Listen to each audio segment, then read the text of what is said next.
Q&A function electronically. To do so, you either go under the reactions button and hit raise hand if you have a newer Zoom platform, or under the older Zoom platform, use the participants tab and hit raise your hand.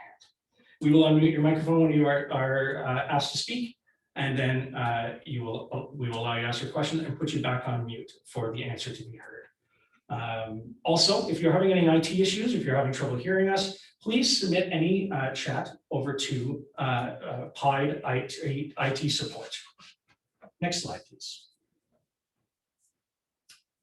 And before we move on, I'd like to do land recognition for the nation. Ottawa is located on unceded territory of the Algonquin Anishinaabe Host Nation. The peoples of the Algonquin Anishinaabe Host Nation have lived on this territory for millennia. Today, Ottawa is home to approximately 40,000 First Nations, Inuit, and Métis peoples. La communauté autochtone d'Ottawa est diverse et représentée de nombreuses nations, langues et coutumes. La ville rend hommage au territoire des premiers peuples, ainsi qu'à l'ensemble des membres des Premières Nations, des Inuits et des Métis d'Ottawa, de même qu'à leurs précieuses contributions passées et présentes à ce territoire. Next slide, please. Before I get to the introductions, I'm just going to add two other things. This session is being recorded twice, one for internal purposes for Alain and his team to look back on, and one by the councillors' offices so they can post it on their own personal social media means. That being said, in the room here, or in the Zoom room here, we have 6 councillors listening to everything that's happening here this evening. We have Councillor Monsieur Fleury from Ward 12. Thank you, Councillor. We have Councillor Teresa Kavanagh, Councillor Ralston King. Thank you, Councillor. Councillor Jeff Leiper. There he is. Councillor Sean Menard and Councillor Catherine McKenney. Thank you, councillors, for being here. As well, we have the head planner on the new OP, Alain Migueles. He center screen there for you. And also myself, Andy Reside, and Charmaine Forney, who will be the moderator for our moderated Q&A session. Next slide, please. So for the agenda, l'ordre du jour, we have our welcomes and introductions. We have our opening remarks, mot d'ouvert. Those are from the councillors. We have context and policy overview from Alain Migueles. We have our questions and answer period. We'll hear from you and get the answers to your questions, and then closing remarks from some councillors as well. And before we move on, the question and answer period, you can ask your questions in the language of your choice. Alain is able to answer and listen and answer in both French and English, as well myself, I can translate as necessary. And if there's any media present, please send me a message in the chat, either to questions for Charmaine or to IT support, and we will direct you to the place where you can ask your questions. And before I move on, I'm going to ask that Councillor McKenney unmute her mic, and Mike, if you can unshare your screen, so Councillor McKenney can have their opening remarks. Councillor McKenney. Thank you. Thanks for everyone for being here. We decided amongst ourselves that we wanted to engage people who live in the city, who are residents of the city, who are renters. We often hear from residents through community associations and different venues from homeowners, but it's important that we understand the needs of people who choose to rent in the city. In the downtown, the majority of people, residents that I represent, live in multi-residential units, and most of them are renters. And it's important that we understand what kind of city you're looking for, what you're looking for in terms of affordability, housing, types of housing that you're looking at, what you need in terms of green space and parks, what your children need in terms of parks and recreation programming, how you need to move around this city, and just in terms of how the city grows is is essential for us to understand from everyone across the city. So I welcome you all here tonight. I'm not going to take a lot of time because I want to hear from you what it is that you need as we plan out how we build the city, we fund the city, how we manage the city in terms of built form, transportation, master, parks and recreation, everything that feeds into the official plan, starts with our big moves and moves into the details of the official plan. So welcome everyone, and I look forward to the conversation. Thank you. Thank you very much, Councillor McKenney, for those remarks. And maintenant, je vais demander à Conseiller Mathieu Fleury pour votre commentaire. Conseiller.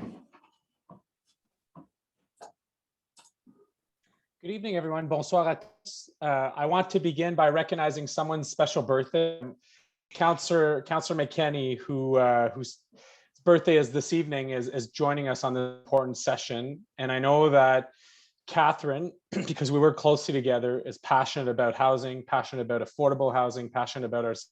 So I know that you haven't said that, Catherine, but I know that you're very interested in this evening. And I want you to know, everyone that's listening, that the 6 councillors that have joined this evening really care about the session. We're really interested in your feedback. The official plan, as Catherine highlighting, really sets the fundamentals of a lot of things that the city will be doing over the coming years. Comme vous le savez sans doute, les grandes municipalités canadiennes qui ont beaucoup de difficultés au niveau du logement. Il y a beaucoup de crises du logement. Puis le lien est beaucoup avec l'achat de propriétés. Et quand on voit l'unique grande ville canadienne où il y a beaucoup de locations, Montréal, on voit comment la capacité de diversifier le stock, de moderniser le stock, de créer différents niveaux d'abordabilité est disponible.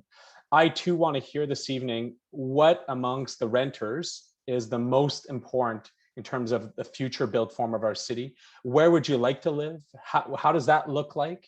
How does renting look like today, and how could that be improved over the years when we talk about when we talk about the built form? Really looking forward to this evening. I am a firm believer that we need to reset the balance around housing and really see a lot more rental housing, which creates a lot more opportunities, that you be a senior, that you be low income, that you be a newcomer, that you be family, that you be, well, you should have options to rent in our city across all neighborhoods. So we want to hear from you this evening. We want to know what's top of mind. We've heard from property owners on a number of fronts, and now it's this evening, it's the renters. Please participate, please come at it, and certainly want to thank you for taking the time this evening. Now I'll pass it over to my friend and colleague, Councillor King, to wrap up the beginning. And I think after that, it turns to you, Alain. Well, wonderful. Well, thank you, and good evening, everybody. I'd also like to acknowledge the Indigenous peoples of all the lands that we are on today, which is the traditional territory of the Algonquin and Anishinaabe people.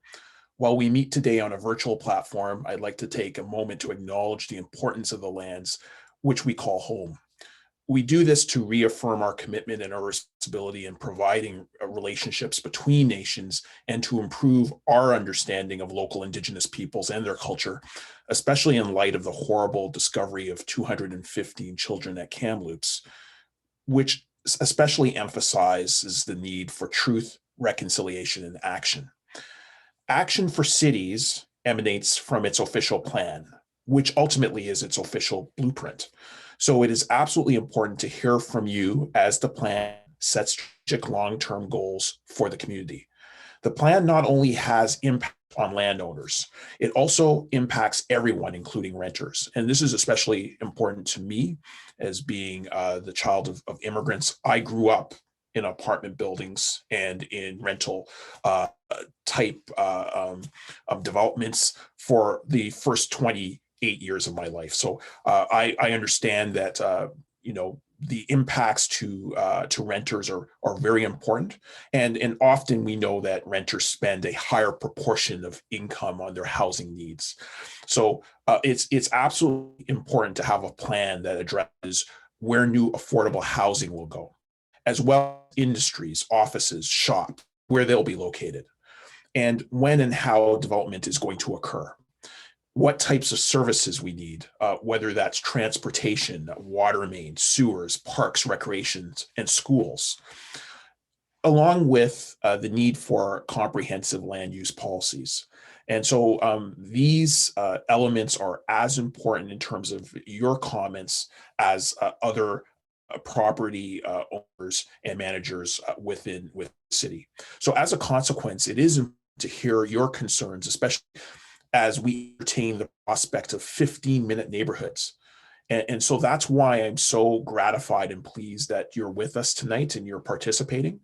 I'd like to, on behalf of everybody as well, thank staff for creating this opportunity, as well as my councillor colleagues. We look forward to your comments, and happy birthday, Catherine.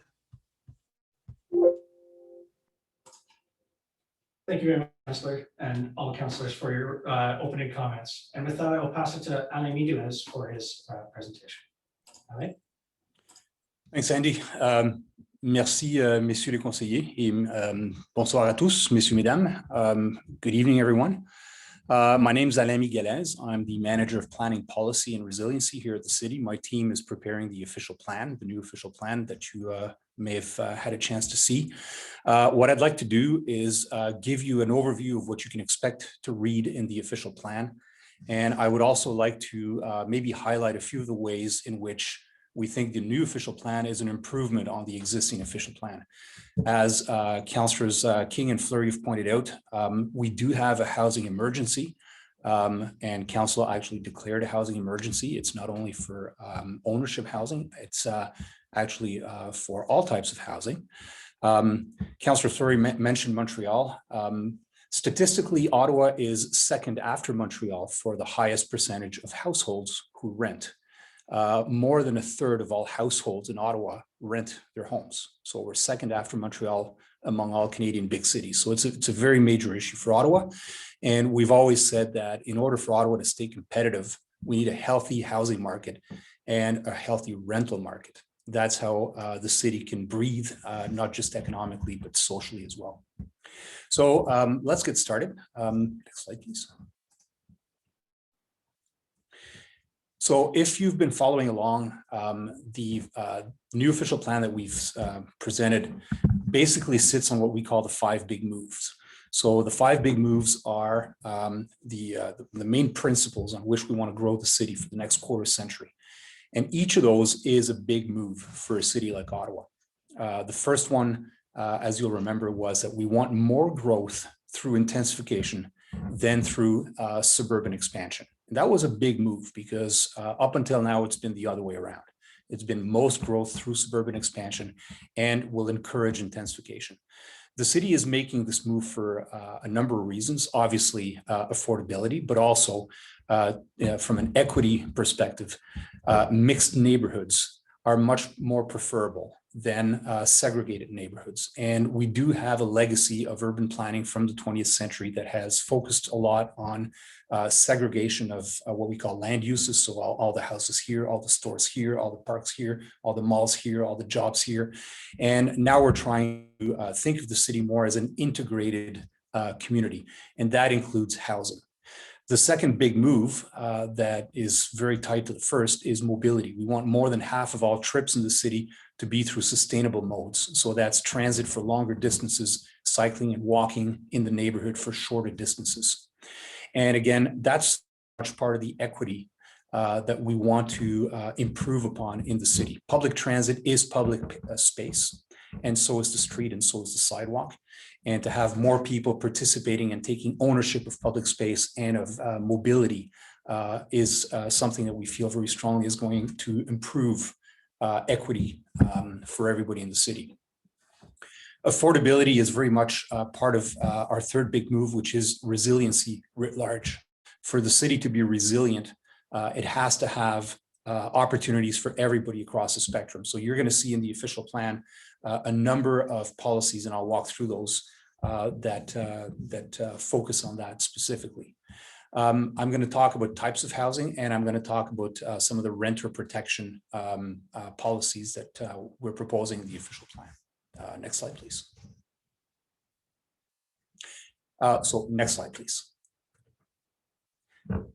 All right, so in terms of mobility, I think one of the things that is very important for us to talk about is the whole concept of affordability usually is understood in very simple terms as meaning, what does the housing cost? What does it cost either to rent or to buy a house?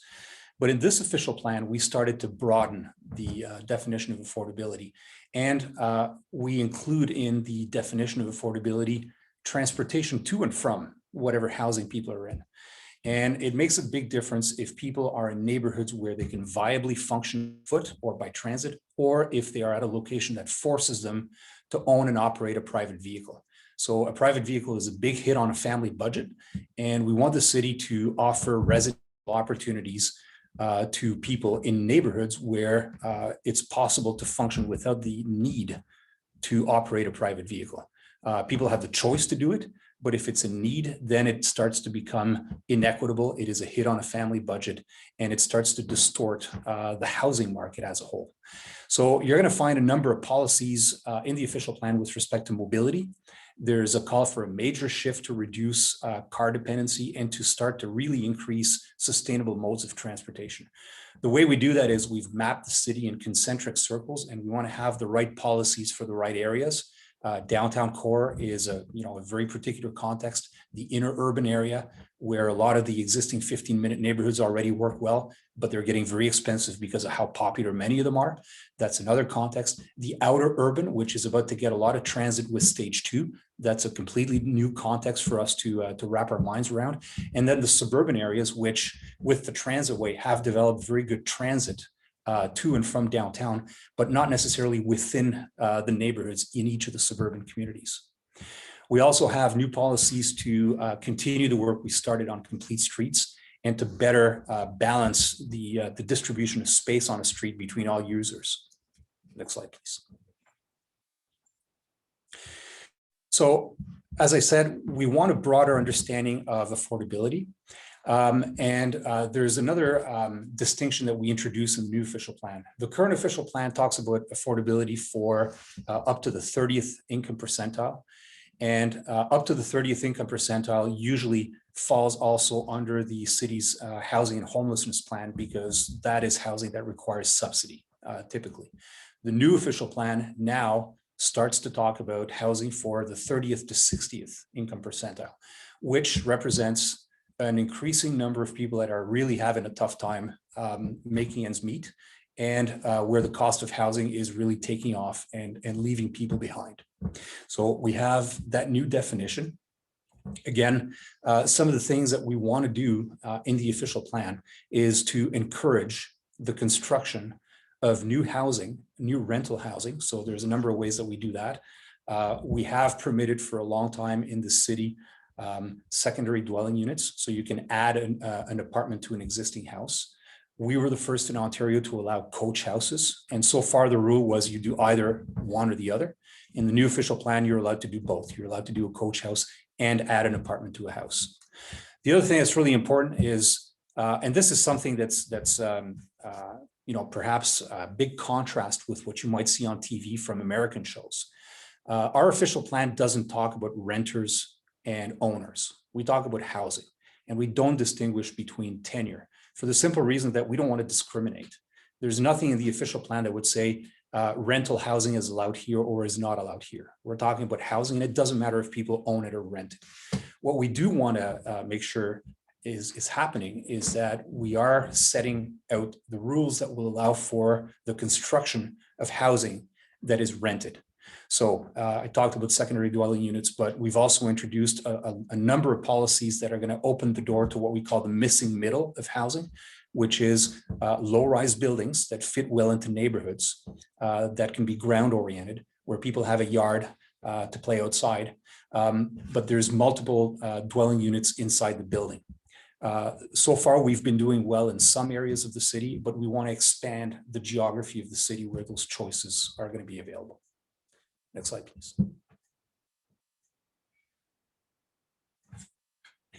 There's a number of other policies that support this. I seem to be one slide ahead of myself with these, but we also are increasing our attention to things like better bike parking and either low or no car parking requirements, for the simple reason that parking is very expensive to build.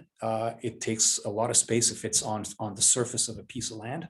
And that cost gets passed on to rent.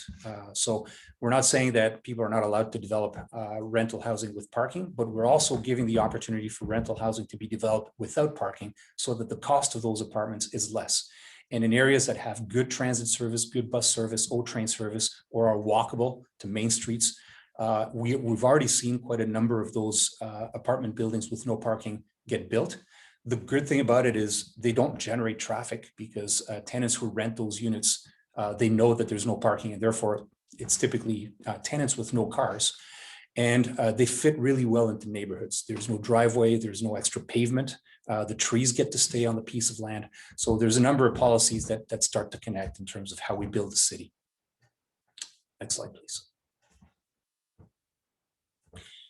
Now, with respect to conversions and control of existing tenants, in our existing official plan, we have policies that control the conversion of rental housing to condominium.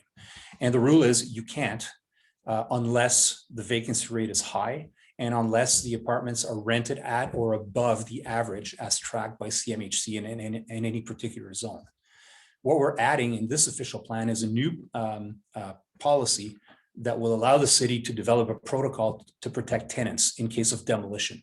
We've had a couple of high-profile examples in the city where that became an issue. So we want the next official plan to be ready and to have protocols in place so that if a rental building is demolished, that the tenants get rehoused. The tenants get rehoused or get to come back to the new building at the same rent and in an apartment of the same type. So the policy is going to be there to allow the city to put that in place, and there will be a whole project to talk about the details of how that's going to be put in place. Next slide, please.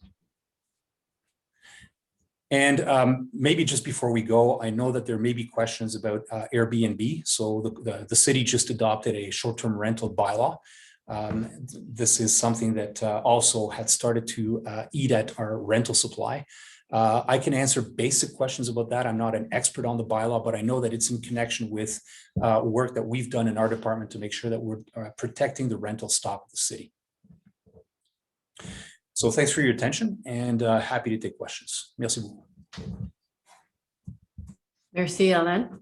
Thank you so much. And now it's time for the question and answer. As mentioned, please ask your question in your language of choice, either French or English, and we'll be happy to answer. If you want to, if instead of raising your hand electronically, you can just do the old-fashioned wave and I'll be looking for you for a question, or you can just send it to me in the chat and I'll ensure that you get your question answered as well. So I do see a hand up, and I did see, I see Anne there waving, so you're on my queue as well.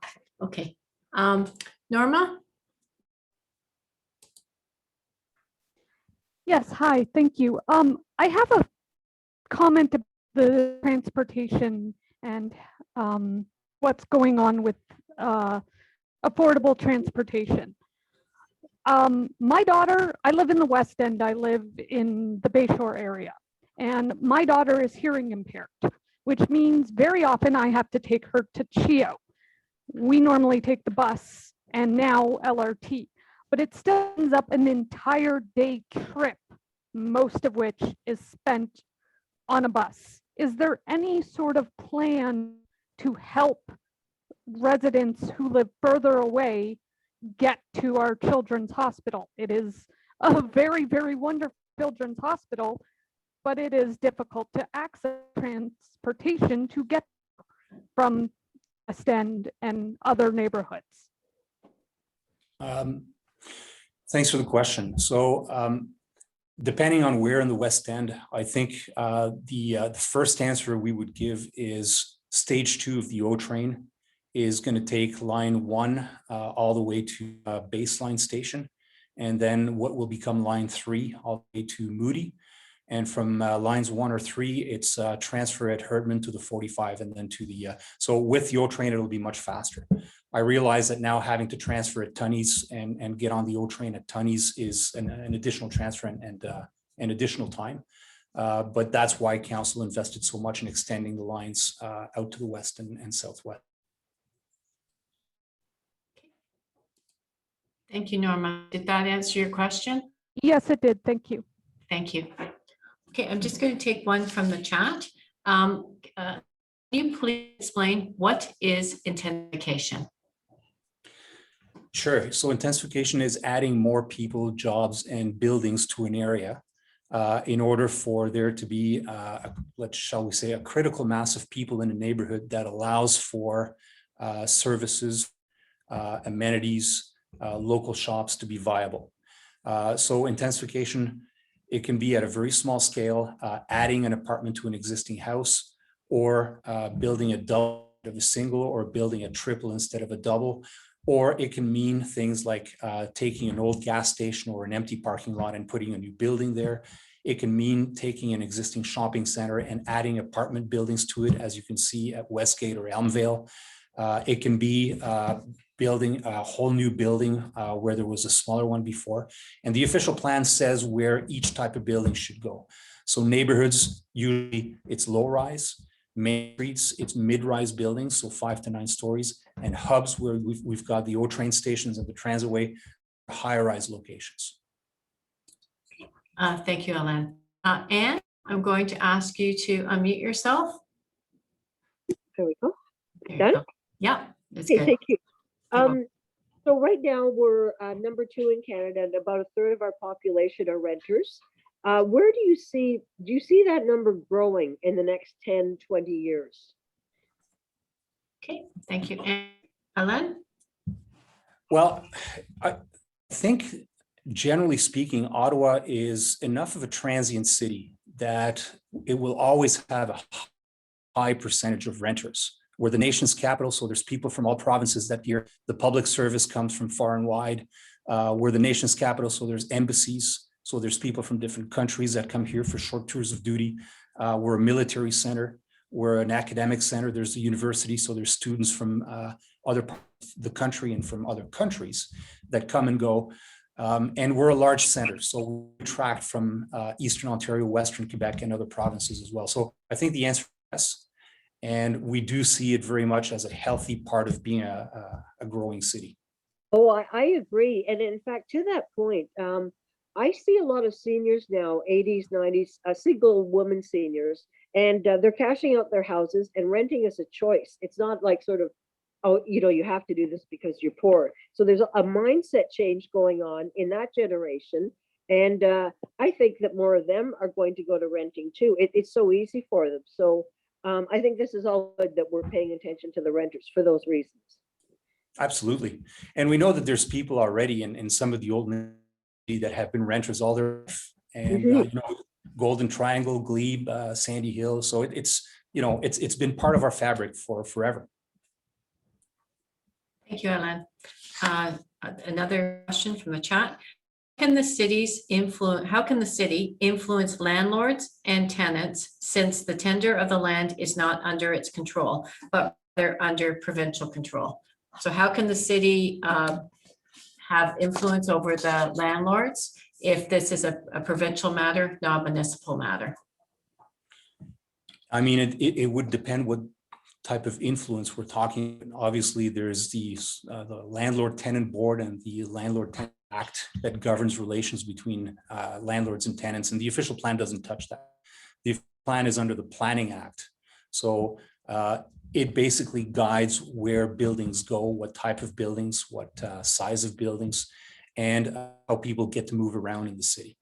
I don't know if that answers the question or if there's a follow-up. We'll just see if they actually on the chat, and then I'll follow up if I have one. Thank you. I'm just going to go over to Brenda right now. Brenda, please unmute yourself. Thank you. Good evening. I've got actually two questions. I don't know if you can accommodate them. My first one is concerning seniors and the fact that there's a lot of push, I guess, for seniors to retire at home. And the connection I'd like to make, sir, is between the focus to remove parking. If one is going to stay at home, and I'm one of them, and I live in a condo that has a lot of seniors, and there's no parking for the personal service workers to come. And we've got two people in here, for example, that need oxygen. Or with pandemic, what we've learned is the absolute crisis of isolation because there's no place for people to even come and talk in the hall. So this is a concern with this, focus to reduce the parking. But if we want people to retire at home and not have to go into the long-term care facilities, how is that going to be resolved, please? Excellent question, and I appreciate it being asked. I think the whole point here is to make sure we have a good range of choice, and also that we are applying the right rules to every part of the city. In the suburbs, obviously, people will need to rely on their cars for a lot more because distances are longer and things are more spread out. And for seniors who need to access things by car, we want to make sure that those choices are there. But it's also true that a lot of seniors can no longer drive. And that's equally an issue because that can also lead to isolation if parts of the city where the transit is not frequent enough and where things are very spread out. So I think it's both. There's both sides to the coin. We want to make sure that there's enough choice and that people have the kind of accommodation that they need. Nobody's saying that there shouldn't be no accommodation that has parking. Obviously, we want to have that in the right places and for the people who need it. But it's also true to say that if seniors can no longer drive, they need to be in places where they're reachable close by and where they can have access to other people and not be isolated without the need to depend on a motor vehicle. Thank you. Thank you, Alain. Brenda, I'm just going to circle back to you. Did you have another question? Yes, I did. If that's okay, if there's other people waiting, I can pass. No, please. Okay. No, go ahead, Brenda. Thank you. And this question, sir, is in regards to intensification. And, again, I understand that this is a focus of what the city wants to do. But my concern, particularly in Centertown, is, we've got Claridge going up, Main and Main going up, all of these huge buildings going up. And there's a couple things missing that are in your official plan. Number one, no green space. How do we bring in thousands of people and there's no green space? And the developers aren't made to include this in their plans.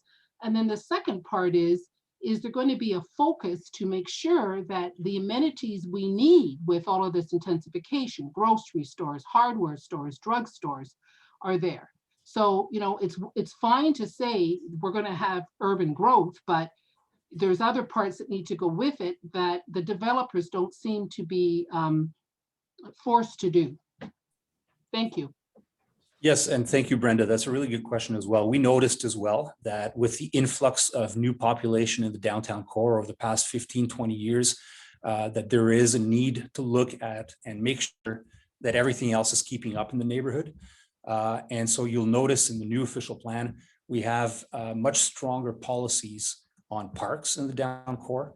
And by the way, if a developer does a new condo building in the downtown core, maybe they're not providing a park on their land, but they're providing money instead of park. And the city gets that money and can use that money to fix up existing parks or get land for new parks. So there's something called parkland dedication that we get out of every development.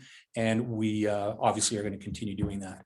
And with respect to the other services, that's something that the councillors on this call have talked to me and my team many, many times about. And it's something that we absolutely want to take to heart. Absolutely, and part of a basic part of the 15-minute neighborhood is making sure that you've got everything else that goes with population growth. So grocery stores, services, and of course we're talking about seniors, but we're also talking about families with kids that may want to live downtown. They need schools, they need daycare, they do need playgrounds. So all these things you'll see in the new official plan are much stronger than in the existing official plan. And we're going to continue to work with City Council to make sure that we pursue these things. Thank you, Ellen. Okay, is that good, Brenda? Thank you very much. Okay, thank you, Brenda. Thank you for the question. I'm just going to go to Elisa. Do you want to please unmute yourself? There you go. Hi. Hi. Hi. I'm following up actually to the previous caller about the parking issues. I have real serious concerns about lack of or no parking or lack of parking, like minimal parking in apartment buildings or inside or even outside. To me, it's a no-brainer that we have to have parking. Not just for seniors, but there's disabled people, there's families with children, and I don't know about you, but you're not going to get on a bus carrying 6 loads of groceries to come home. And I'm trying to find out why it would not be a criteria for a new developer to in sufficient parking spaces. The example I can give is Rideau Terrace, and they have or parking. And as the previous caller said, you know, like PSW going up for older clients or people who have, we're in a city that has bad snow plowing at the best of times. People will park on the street. They can't in the winter time. So I'm trying to figure out the logic behind the city of not enforcing developers to have sufficient parking. It's great to push away from parking and choose other modes, but it's not realistic, in my opinion. And then I have a follow-up question. No, thanks for the question. I mean, it's something that we've looked at very carefully, and there's a difference between requiring a number of spaces versus permitting what the market will support, and that's the approach that we take. Depending on where you are in the city, we do have parking requirements. In the faraway suburban areas, there are parking requirements. But closer to transit, closer to areas where people can legitimately function on foot, it's not that we prohibit parking, but it's an option. Most developers will choose to include parking with what they build, and they know who they're renting to, they know who they're building for. And part of the city, if you're renting an apartment and you know you need parking, that's the first question you're going to ask. So does this building have parking? Usually if the answer is no, well, and you'll move on to the next building that does. But it's equally true that there are people who don't or can't drive and have no need for parking, and to have them have to shoulder the cost because it's very expensive to provide parking, especially underground, does distort the housing market. So again, it's a matter of choice, and it's a matter of having a range of options for people.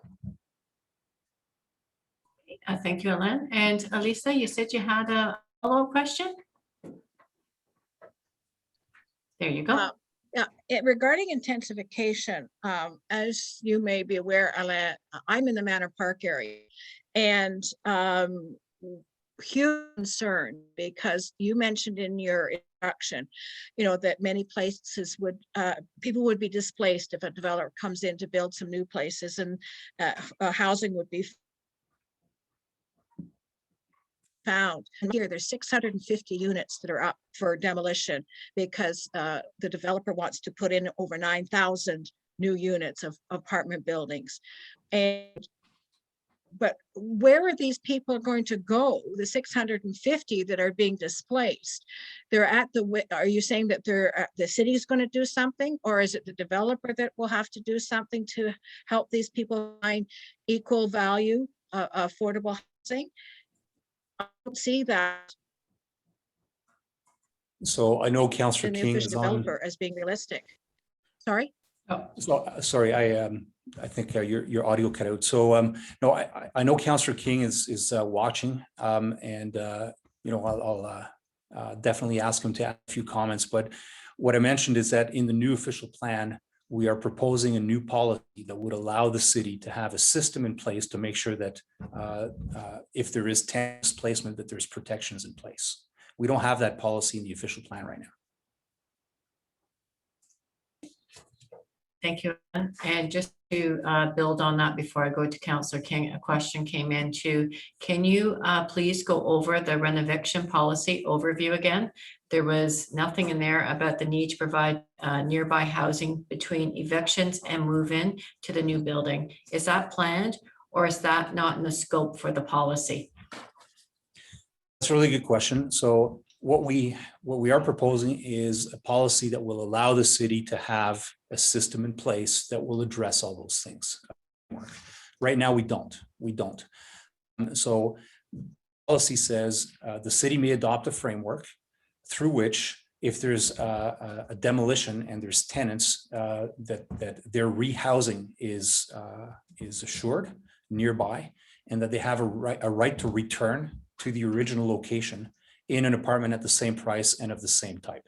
So that's kind of the general intent. But for that to be put in place, the city's going to have to work on a policy that will spell out every single detail of that.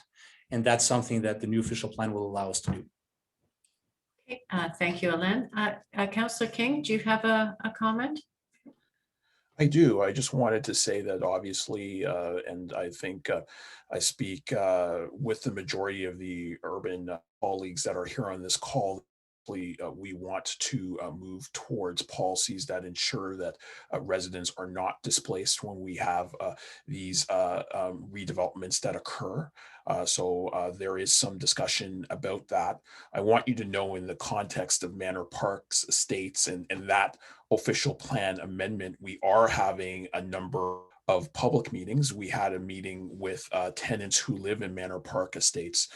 And the approach of this developer, of this proponent, is a bit different. They are committed to ensuring that people are not displaced, but we'll allow the developer to talk to the strategy that they're going to put in place. So I just wanted to tell Alicia, if you are interested, we can provide you with some information on that meeting that will be held. The next meeting will be held June 7th at 6:30 on the Manor Park official plan, and there will be some discussion concerning Manor Park and the prospect of displacement. But I think that we are working diligently and constructively with that developer to really ensure that does not occur in this scenario. But we would acknowledge that we need stronger policies across the city to really discourage displacement just generally. Thank you so much, Councillor King, and thank you, Alicia, for your questions. I'm just going to, right now, Alain, I have a few questions about affordability that's come from the chat, and then I will get to the hands, but take these ones. So I have about 6 questions. So Alain, are you ready? Yeah, why is the city continuing to approve the building of very large luxury high-rise condos in Centertown, for example, by Gilmore and O'Connor, which will not be affordable? Well, the buildings, but the city and the official plan don't have the power to say anything about luxury or not luxury. That's what those developers are building. There are other developers that are doing other types of buildings, but typically, I mean, we know that concrete buildings cost more, and we know that certain builders tend to cater to certain markets and other builders tend to cater to other markets. So there's we can't control through an official. Okay, Alain, thank you for that. And just on the same topic, could you please explain affordability in the new OP? So how is affordability addressed in the new OP? The definition of affordability in Canada for decades and decades has been understood as, if you're spending 30% or more of your income on housing, you're at the threshold of affordability. So if your housing costs 30% or more of your income, that's unaffordable. It's deemed unaffordable. So what the official plan does is it talks about how to encourage the development of housing that's affordable to up to the 30th income percentile. And as I said before, that usually gets picked up by providers of affordable housing, be it Ottawa Community Housing or the co-ops, or through senior government subsidies. But there's another thing that we were introducing in this plan, is a policy that will get the city to look at lands that we own, including land that can contain other city buildings. For instance, libraries. Can we build libraries air rights over transit stations, things of that nature that we weren't doing before. We had a task force, by the way, a couple of years ago to identify a series of city-owned land where affordable housing could be built. And that actually generated a list of solid sites that I know my colleagues are working on right now. And then there's from the 30th to 60th income percentile, which typically is more kind of an open market, but now getting to be more borderline in terms of affordability. What can we do to facilitate the construction of housing that's, you know, not deep affordable, but more affordable? And what I was saying with that is we want to encourage in neighborhoods more variety of housing so that there is a greater chance that by doing that, those houses will be more affordable. And typically a lot of them do get rented out. Even a lot of single family homes are rented in Ottawa. So there's that piece of the market, and a lot of families actually rent either single family homes or townhouses. So anything that we can do to facilitate the construction of those types of homes in more locations, in our mind, is only going to help. Okay, thank you, Alain. Still on the affordability. Now the OP says the city wants to see 20% of developments be affordable. Is this the same in the new OP? Great question. No, it's not the same in the new OP. So the new OP puts in place something called inclusionary zoning. So we're setting up for something called inclusionary zoning. This is brand new. The province of Ontario just barely created this a year ago. And that allows the city to require a certain percentage of new homes to be affordable. So in the new official plan, you'll notice that there's a policy saying this city will adopt an inclusionary zoning bylaw. And then what we have to do, and this is part of a public consultation that's going on right now as well, is through studies determine, okay, well, what does affordable mean in Ottawa? It's going to be different than in Sudbury or Cornwall or Toronto, right? So what's affordable for Ottawa? And affordable for who? So what kinds of homes are we looking for to be affordable? And then we're going to talk about, okay, well, where is the benchmark? So if you're building a building of what, 50 units or more, you owe this, 100 units or more, you owe this. So where are the benchmarks? Where are the minimums? So we have to set all that up. And then that'll be part of that new inclusionary zoning bylaw. Province lets us do, and we're going to be the first in Ontario to actually use this inclusionary zoning. Toronto is not far behind us, but we're actually first ahead of them, is we can apply that to the vicinity of transit stations. And like we were saying before, we want to grow the city around its transit system. And we want to have those opportunities pop up where you've got O-train stations and stations. Just stole the thunder of the second question, but maybe you can just add to it, is like, what is the status of the inclusionary zone? You mentioned it's underway. Do we know any of the timeframes? I don't know them by heart, Charmaine, but we can get back to folks with that. Okay. Thank you. I know you're being patient, Ray, but I'm just still on affordability. Just have 3 more questions and then I haven't lost sight of you, Ray. Thank you for your patience. Alain, the new OP mentions a rental replacement policy for the redevelopment of affordable housing. Once the OP is passed, when will the work begin to develop this policy? And do you know the timeline? I don't know the timeline because it's something that's brand new and council has to approve our work plans. But I've got every indication that they're going to be very interested in getting us cracking on it pretty soon. Okay, thank you. And Alain, are there new targets for affordable housing for people below the 30% income percentile that you just mentioned? Through the inclusionary zoning work, those targets will come up. Thank you. When developers increasingly, again, it's going to the luxury of the heights combined with lack of affordable housing, could the city put in place requirements on developers to rent a certain percentage of the units as affordable options? I know you've just maybe reiterate that. So what is it for developers? What's the percentage of rentals that could be affordable? I know you mentioned that, but could you just reiterate what you said? Right. No, so that will be the whole work of the inclusionary zoning. The percentage of the apartments in a building that are affordable, that's going to be worked through the inclusionary zoning. So there's open consultation for that, and people can share their views, and the city's going to listen before we present anything to city council. Yes. And do you know, and I'm putting you on the hot seat Do you know when that consultation will start, Alain? Again, I would have to get back to people. I don't want to misspeak. Nope. I don't have it at my fingertips, unfortunately. Which is fine, Alain, because we have everyone's email address. We'll get that and I will send that to everyone once we have that information. Thank you. Okay, Ray, you've been very patient. Please unmute yourself. And what is your question? Sorry, there I am. There you are. Hello, Alain, you have just mentioned inclusionary zoning. And my question has to do with two numbers that are interrelated. I'm a member of ACORN. I'm not an official or anything. I'm just a member. But I do know that when we're looking at the percentage of units that should be affordable under inclusionary zoning, we're asking for 30%. And the other related number to that, of course, is what constitutes an affordable unit. And when we're talking about 30% of a person's income or a household's income being spent on rent, or 30% or less being considered affordable, I would just like to put this in context and point out that people on Ontario Disability Support, and there are a lot of them, individuals receive a shelter allowance $497, and that is more than 30% of their income, which is $196.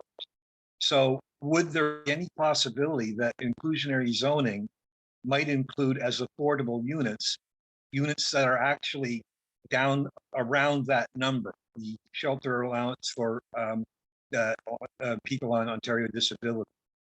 So 30% for affordable units, is that possible? And could some of those units be as low as $400 or $500? Thanks for the question, sir.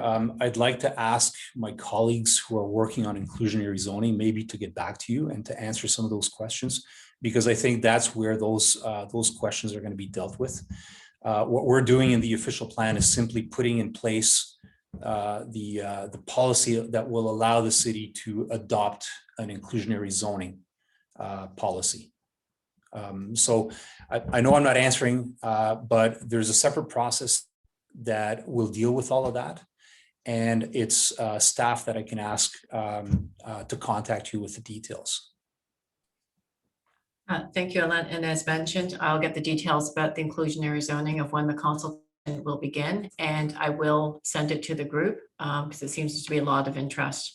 Does that probably, it doesn't answer your question, and I apologize for that, Ray, but is that okay? That sounds all right. I would still have liked some indication of what neighborhood, to make a pun, the amount that would be considered affordable might be in. If it's 30% of the median income for all Canadians, that's far, far more than 30% of the income for many, many low-income individuals. So is there any sense of what that neighborhood might be for the amount that would be considered affordable? Well, I know I can say that look at inclusionary zoning, the province is going to require that we do by Ottawa for Ottawa, and for a city of our size, we've got pretty good stats. So income data, we have it for the city at large, and we have it by neighborhood. If we use rent data, CMHC has a number of zones where they do their rental market survey, and we have a lot of data zoned. So we're well equipped to analyze and to answer those questions. Thank you. Thank you, Ray, for your question. Okay, I'm just a few, and I do see some hands up. I'm just going to get some that are on the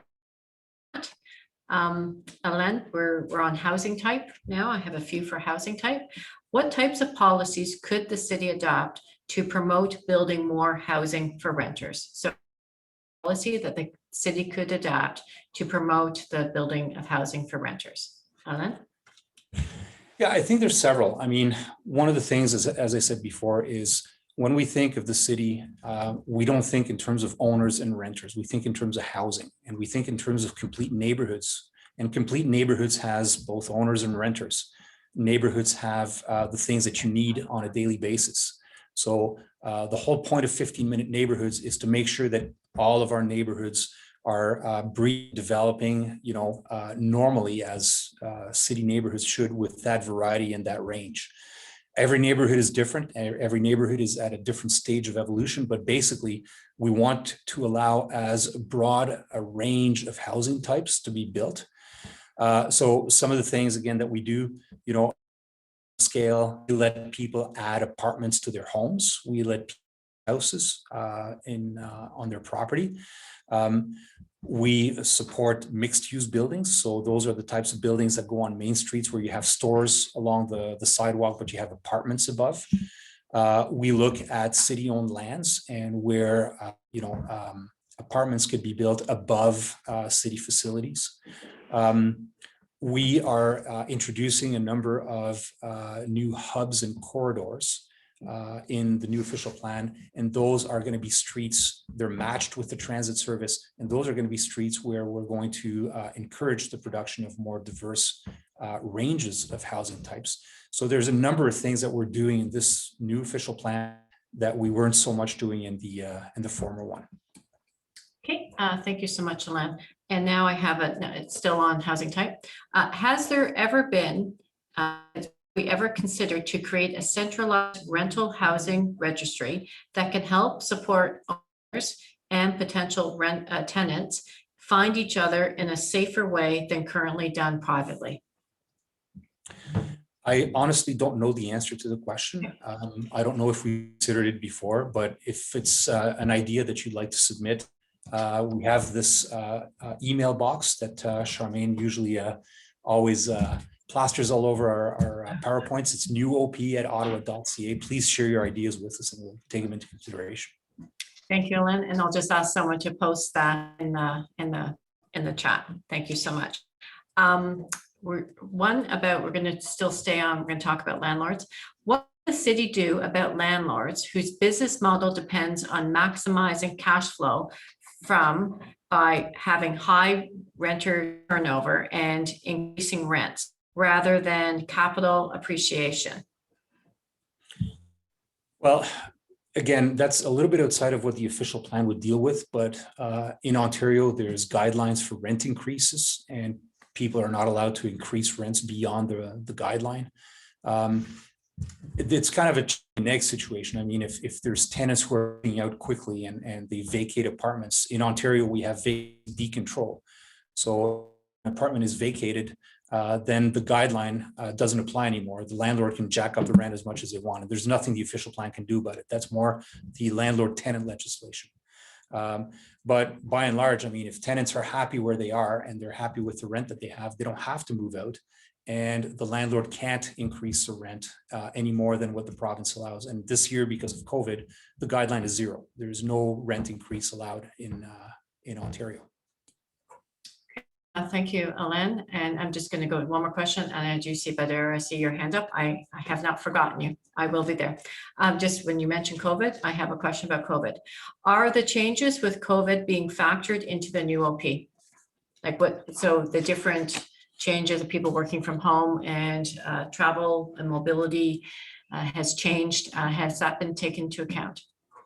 Yes, very much. I mean, I'm sure some of you have heard us say this before, but we've had a couple of planners from Ottawa Public Health included in our official plan team from the even before COVID. But when COVID hit us, they've become very useful and they've been very busy as well.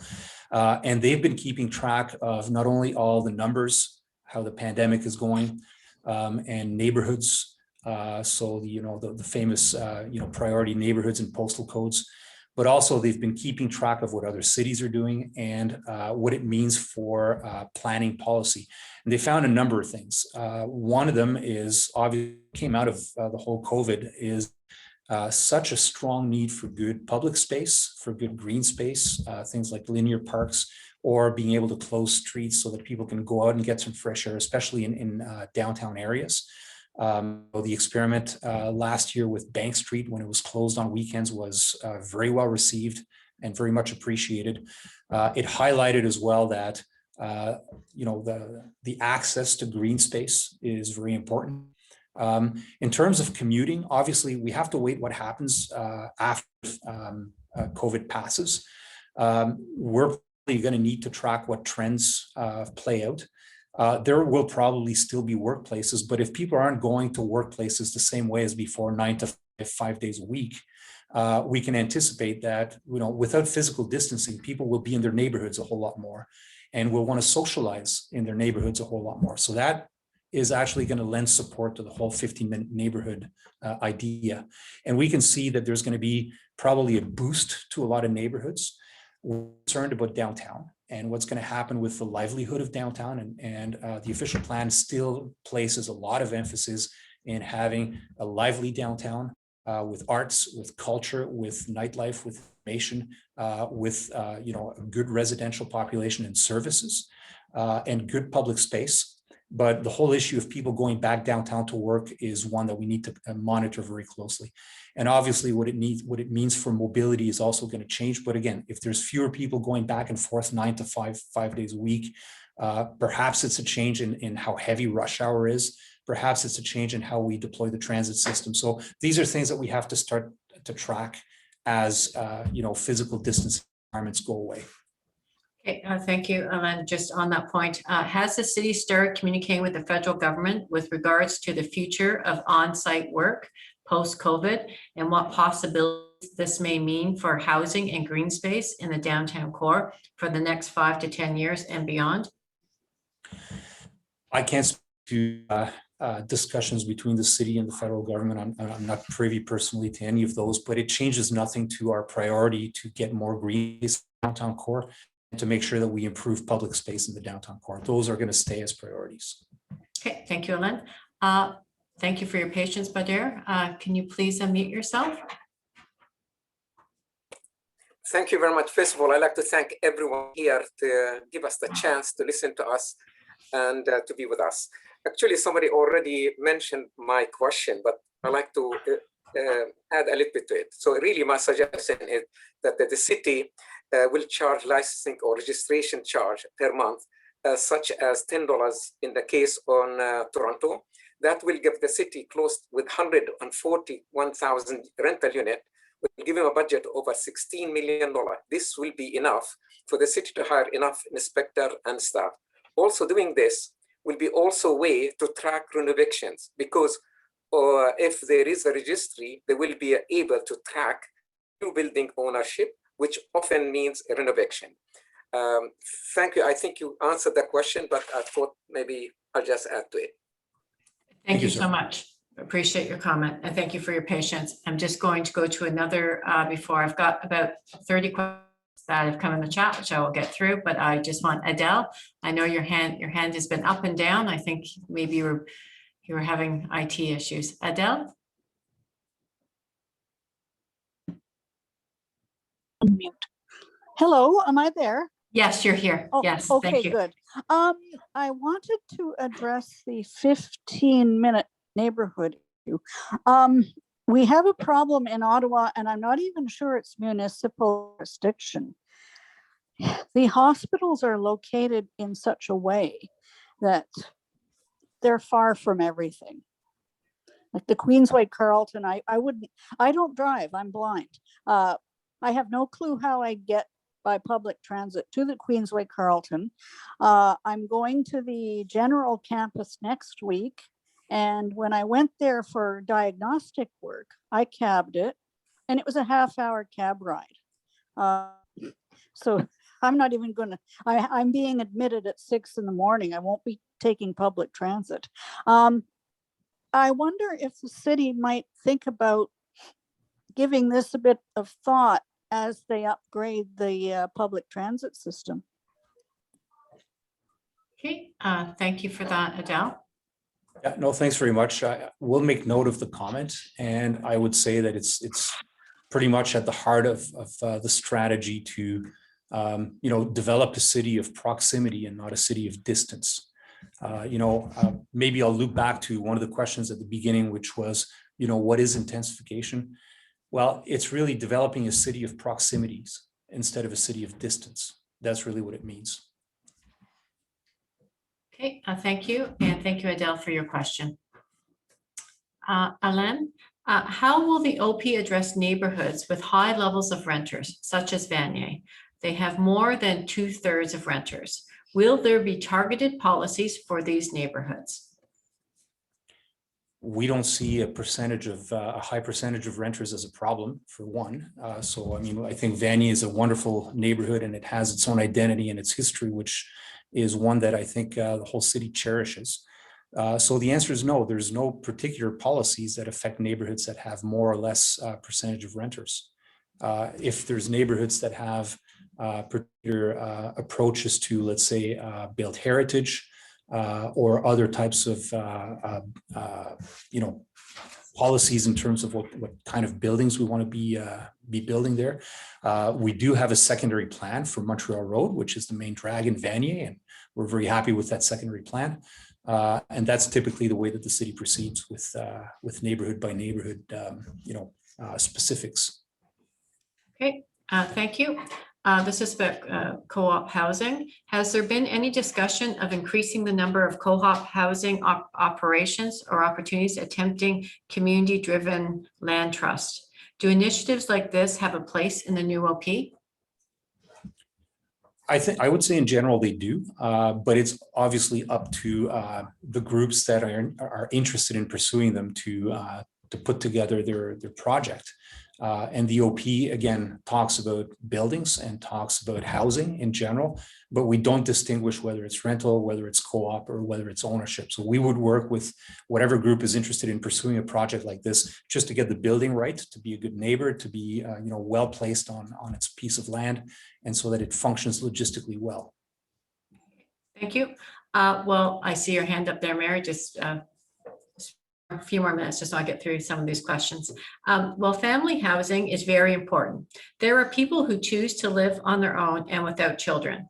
Is the city's plan going to take into consideration that rentals need to be for a variety of people and not just families? Absolutely, and thanks for the question. There is new language in the new official plan that talks specifically about people who are not in family households, and to make sure that we do recognize their needs. You'll see them in section 4.2, which is housing. Okay, thank you. This is about parking clarification.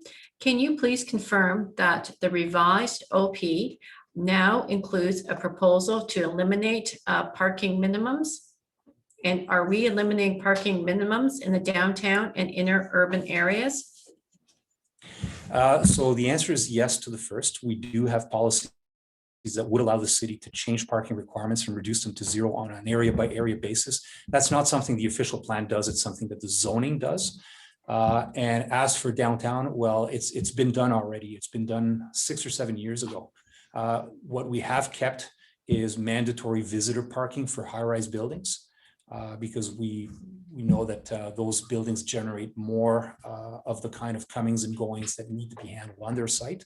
And generally, the result of that has been that you get buildings that are built with just enough parking for what people really need, because the requirements that we had before were way over providing. And that turned out to be both too expensive for developers. And then we at the city, we get these requests from developers to allow for the conversion of those parking spaces to commercial parking, so that it becomes parking for commuters. Instead of taking transit, they come into the downtown, they pay for parking, and it's a way to not take transit. So it's been kind of a fluid situation, but so far in the downtown core, the results have been good. Okay, thank you, Alain.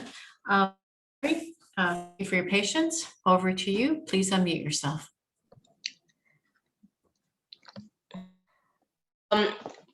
On the draft official plan, only equity lens is gender, and there's nothing about seniors or older adults, and also people with disabled, and they do overlap. With long-term care being an issue right now, and there really is not enough long-term care beds, the federal and provincial governments are promoting aging in place, but no real concrete plans how to do that. So I suspect it'll be pushed down to the municipalities to solve. And in the plans lasting until for 20 years, which means by 2041, the stats I've seen is that 1 in 4 people in Ottawa will be over 65. And that's something which shouldn't that be an equity lens looking at older adults and associated disabilities and mobility issues? Because when my parents reached like 80s, they're much frailer and walkers, dad's in a wheelchair, he's in long-term care, but there may be people in stay in the community. So how do you facilitate that in the official plan? Yeah, no, thanks for the question, Mary.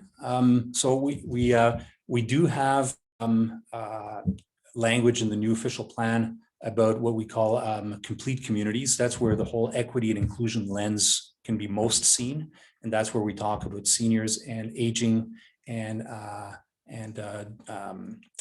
different abilities. We do have which we're quite happy about, and that responds to another series of concerns about how we build the city equitably for gender.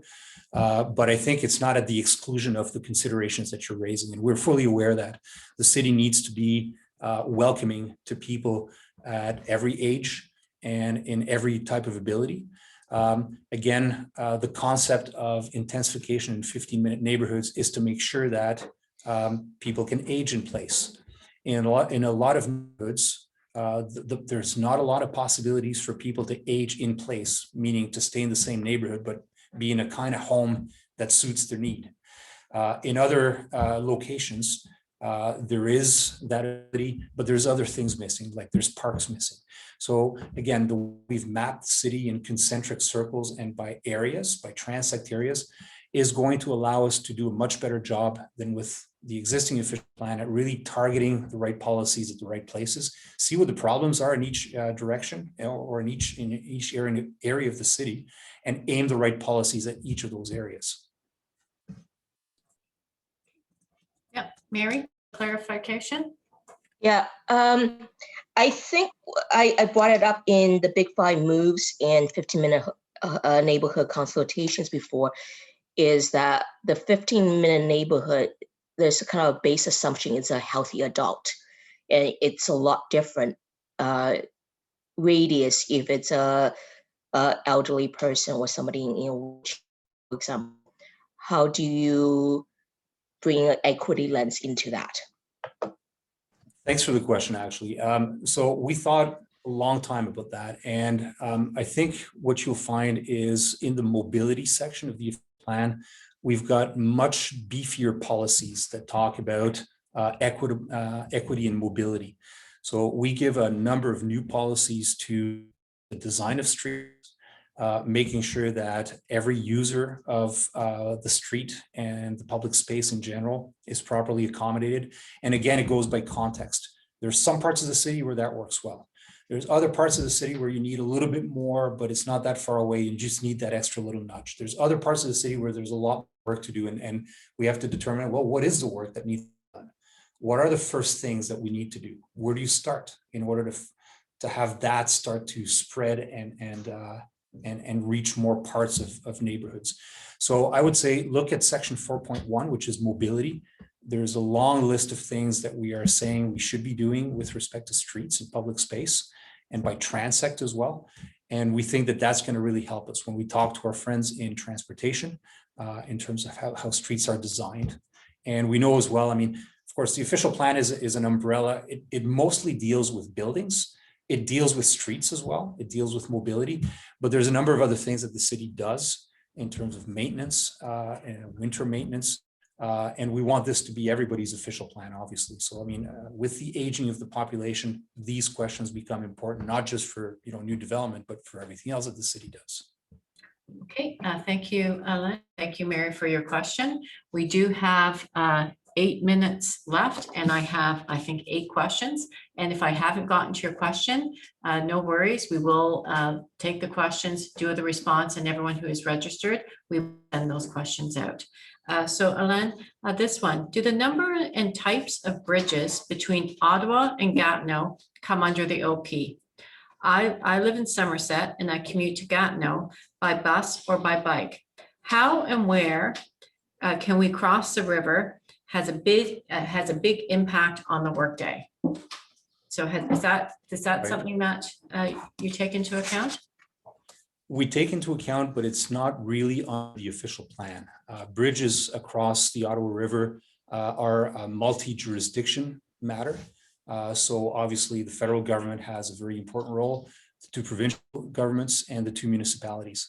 I can say that we've been in very close contact with our colleagues at the city of Gatineau. And actually, for the first time ever, you will see a map in the Ottawa official plan that outlines the metropolitan downtown core, which takes in the downtown of the city of Ottawa and the downtown of the city of Gatineau in a single map.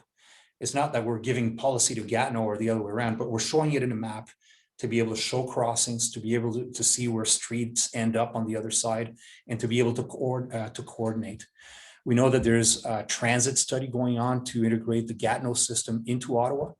And so again, the official plan's role is to reserve corridors where there is potentially a bridge, and to talk about how we want to prioritize the types of movements between provinces. And obviously we put emphasis on transit and sustainable modes. Okay, thank you, Ellen. This one is in regards to intensification. Much of the land use in Ottawa presently is very inefficient. For example, surface parking in center town. For example, the parking in center town, the surface parking. What are the mechanisms in place in the new OP to incentivize redevelopment to support the plan's intensification objectives? Well, the first thing to say is that the Centertown secondary plan is being brought back. And the Centertown secondary plan has a lot of very important policies. First of all, no new surface lots are allowed. So the old practice that used to be done in the 60s and 70s of knocking a building down and then paving it over for parking so that commuters can park there all day, we don't do that anymore. Then it becomes a question of, well, what parking lots are we talking about? Some of them are contaminated, and therefore to get them built, it's more, and there's things that need to be done to clean up the land. In other cases, it's simply the owner's been there for a long time and doesn't want to sell. So Councillor McKenney, I think, is intimately with many of them. Fortunately, I mean, we can say over the past 15, 20 years, a lot of them have been turned into housing. So basically, the biggest incentive we can do is to allow people to build housing is very lucrative downtown. Unfortunately, and this speaks to a lot of the questions that came up before, a lot of that tends to be luxury housing. So it's expensive housing. It's not necessarily affordable housing. And the city does pursue affordable housing projects when they can get land in the downtown core. When we have inclusionary zoning, the entire downtown core is a protected major transit station area. So inclusionary zoning will apply to the downtown. Okay, thank you, Ellen. I'm going to change the topic here. It's going to be about bikes. Is security considered in the plan for bicycle racks? Many have no choice but to store bikes outside, and bicycle theft in Ottawa is a huge issue for people who depend on this mode of transportation. Yeah, actually, you know, I've owned the same bike since 1987, and I have to be one of the only ones in Ottawa that's been that lucky. And it's probably because like I don't repaint it, I don't clean it, it doesn't look attractive, and it doesn't look like people want to steal it, but I'm one of the few. So I know, and I know it's a painful thing in Ottawa. So yes, we do have policies in the new official plan that talk about bike parking. We want to get more sophisticated about that. We want to talk about short-term bike parking. So if you're going to the store, where do you leave your bike? And residential bike parking. So if you live in a building and you own a bike and you want to use it for daily, you know, going back and forth, it shouldn't be in the third basement of the parking garage. It should be at street level. It should be easy to get in and out of a building, and it should be convenient. So again, these are things that are going to end up in zoning, but what you'll see in the plan is the language that says zoning should start to talk about these things, so that when we are dealing with bike parking, we know what we're talking about and we can give the right rules. Okay, thank you. I'm going to talk just a few questions. I know I've got 3 minutes. Green space. Does green space, so I mean, is there a plan for adding more parks in as intensification continues, even parklets? And with that, adding to that, would that include dog parks? So is there going to be more green space? Will it be even parklets, especially in the downtown core? And and what about dog parks? So the answer is, so there's a new policy in this official plan, specifically saying that the city has to be looking for new land for parks in the downtown core. We know we've got a couple of big ones coming up in LeBreton Flats. There's going to be a big one in a few neighborhood parks. So LeBreton Flats is going to be built with new parks. The other thing that we do is, because land is smaller in the downtown core, when you've got whole city blocks that are going to redevelop, Voyager Station, for instance, Voyager Station block, we would look for pieces of those lands to be either public parks or what we call privately owned public spaces. So anybody can use them, but it's owned by the condo next door or the building next door, and are obliged by the city to maintain it and keep it open for people to use freely. So they can't fence it off, and it has to be used. So there's one being built right now at the corner of Rideau and Chapel, and there's a few more coming up. Okay, thank you. Last question. I see Councillor Fleury's hands up, and then I'll go for some closing remarks. I'm wondering if there's a plan to incentivize landlords of existing rental to make their units more energy efficient. So are we helping the landlords make sure that their units are energy efficient? I think we want to help any building owner, not just landlords. And the city has an energy evolution plan that I would invite everybody to check out. We have again, council approved goals to go to zero emissions by 2050. And in a city like Ottawa, the two big things that we need to transform are buildings, we heat and cool them, and then transportation. We have to go to non-combustibles. So please check out the energy evolution, and there's a whole strategy there that council's approved. And it's going to be a lot of hard work. There's, as you can imagine, thousands and thousands and thousands of buildings that have to be changed. It's one of these big changes, like last century, we went from coal to fuel oil, and then from fuel oil to natural gas. In the 21st century, we go from combustibles to non-combustibles. So that's what we call the energy evolution strategy. And thank you. I just put that in the chat. And so if folks want to see where we're at with the energy evolution, thank you for that. So that's our last, it is 8:30. So I will go to Councillor Fleury, the other councillors for closing remarks.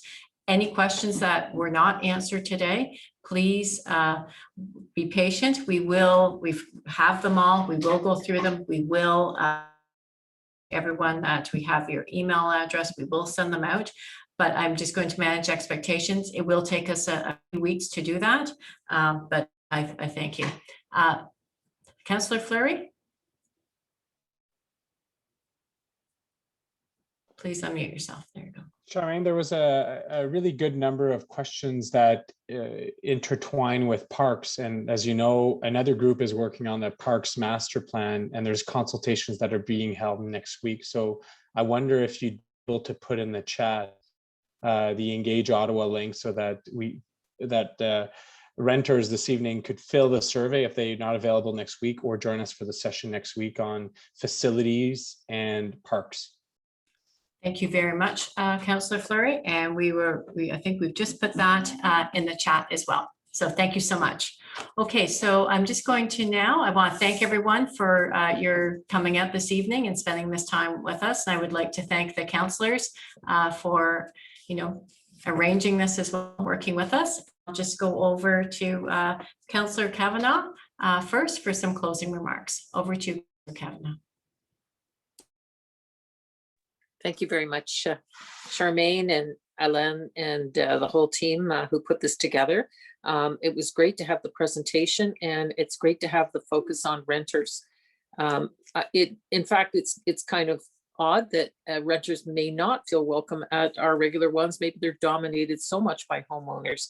So I appreciate that this is a space particularly for those who rent, because it's a big part of our population, a very important part. So it's very important to have that flexibility. And I think the message I heard tonight is we need choices. We need flexibility and choices. We need all kinds of rental. We need rental for families. We need rental for singles. We need a lot of rental for seniors. I'm aware of that in the end of town. So these are all choices, and affordability, of course, is very, very important. And it's probably a big reason why many use rental for that reason. We want to keep it that way. Hope to have more of it. We hope to have very good rental, good quality. And I think that came up very loud and clear, that it's not just building it, it's making sure that it works for people. So I want to thank everyone for coming out and asking questions. They were really good questions, and I appreciate your attendance and your interest in this. So thank you very much. Thank you very much, Councillor. And now over to you, Councillor Menard.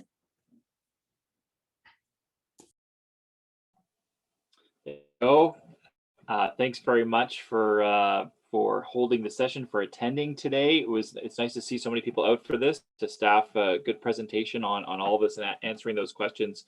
Very much appreciated. The things I'm keeping an eye on in this new official plan and where we go from here are a few. Inclusionary zoning is one. The detail come from that. You know, what percentage of units will be mandated to be affordable? What is the definition of affordable? How is this going to work with developers who have a profit motive?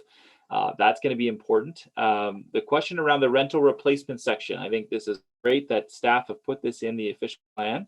It sets the stage for a bylaw, and to make sure we're proactive and not just slow down the loss of rental units, but increase them.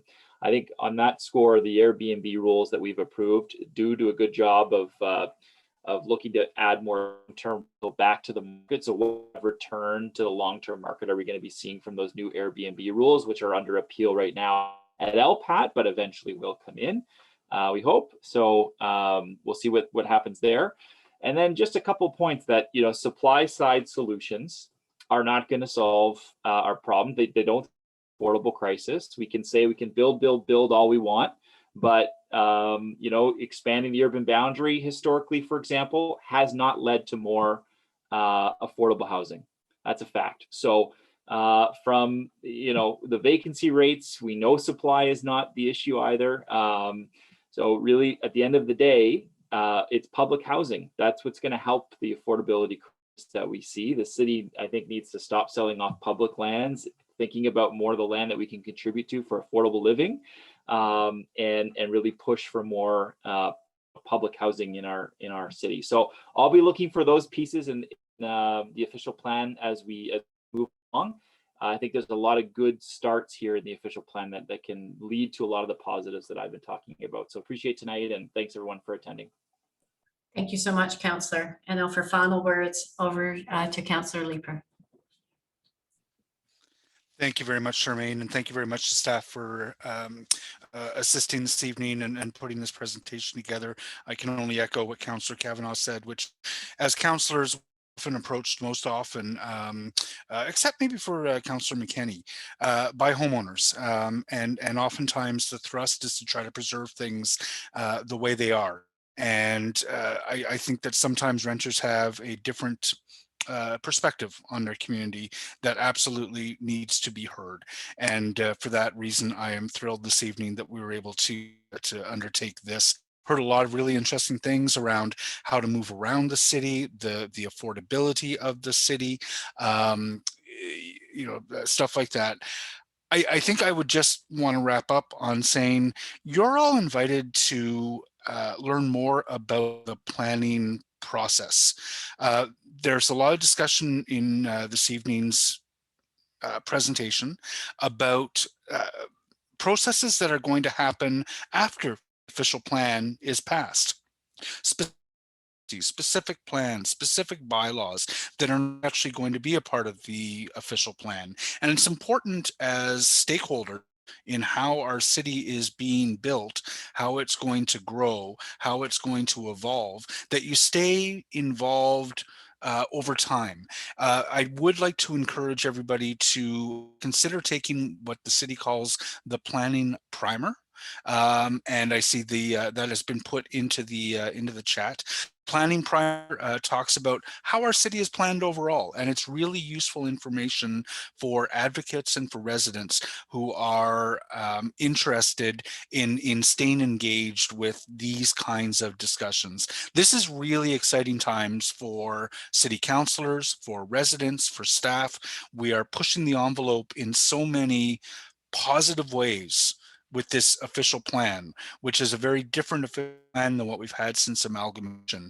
And I very much hope that many of you who have taken the time to be here tonight and to share your perspectives with us are going to stay with us for a few more years over the long haul, while these big vision the big vision of the official plan gets turned into actual policy that is going to help everybody make a better city in future. So I will just leave it with that. And Charmaine, thank you very much. Thank you very much to your team for this. Alain, thank you very much.